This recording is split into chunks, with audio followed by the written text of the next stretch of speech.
The accused persons were jointly charged with taking part in an unlawful assembly contrary to section 78(1 as read with section 79 of the Penal Code. I considered three main issues in my determination. First is whether there was an assembly of 3 or more people as per section 78 of the Penal Code. Second is whether they had assembled with an intent to commit an offense. And third is whether they conducted themselves in such a manner as to cause persons in the neighborhood to reasonably fear that the persons assembled will commit a breach of peace. On the first issue as to whether there was an assembly of 3 or more people, it is the evidence of PW1 and PW2 that they went to Taveta airstrip after a tip-off from members of the public and found a group of about 100 people who had assembled. They managed to arrest 8 persons whom were charged before this court. I looked at the defense evidence, and according to them, they did not deny that they had assembled. Their only contention was that there were not more than 8 people. From the evidence of both the prosecution and that of the defense witnesses, it is clear that there were more than 3 people that had assembled, which is an assembly according to the definition under section 78(1 of the Penal Code.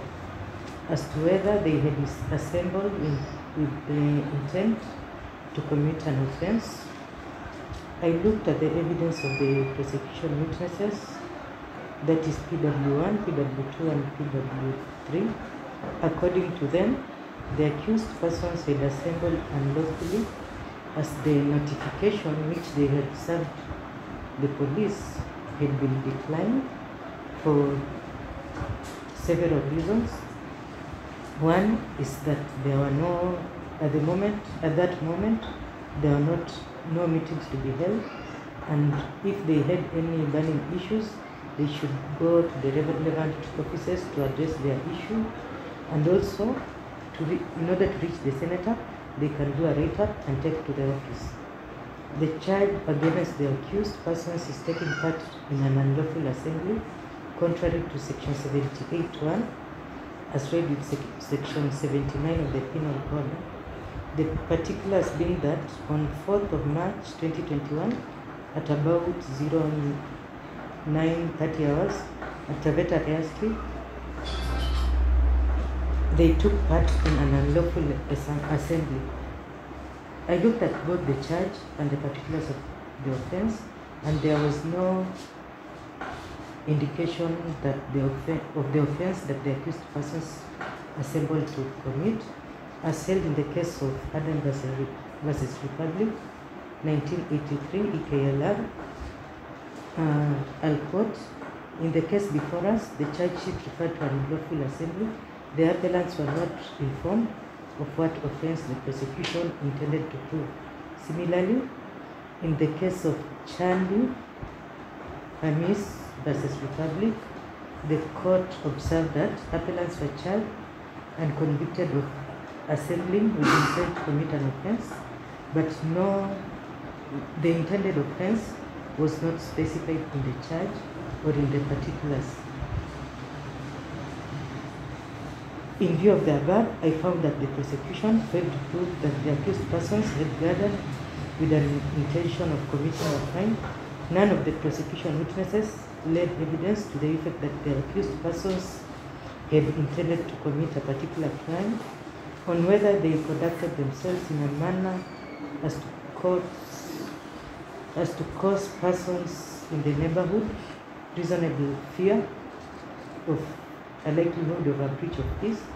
According to PW1, Inspector Gabriel Telewa, on 4th of March 2021, he was on patrol together with his colleagues when he received a tip-off from members of the public there was an assembly of about 100 people and rowdy border riders who were looting. They went to the scene at Taveta airstrip and found the group of people. According to him, the condition in which he found them was not proper, as the rowdy border riders maliciously destroyed properties. His evidence was similar to that of PW2 and PW3.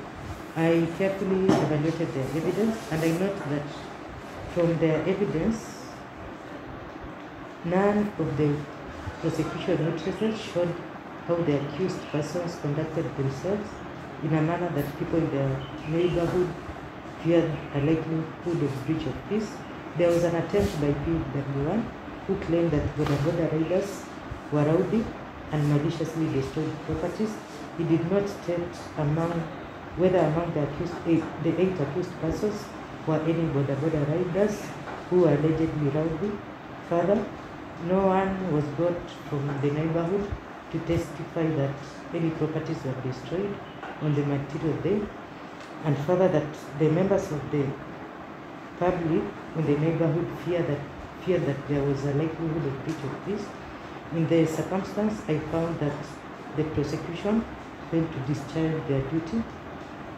In the end, the accused persons are acquitted under Section 215 of the Criminal Procedure Code for the offense of taking part in an unlawful assembly contrary to Section 78(1), as read with Section 79 of the Penal Code.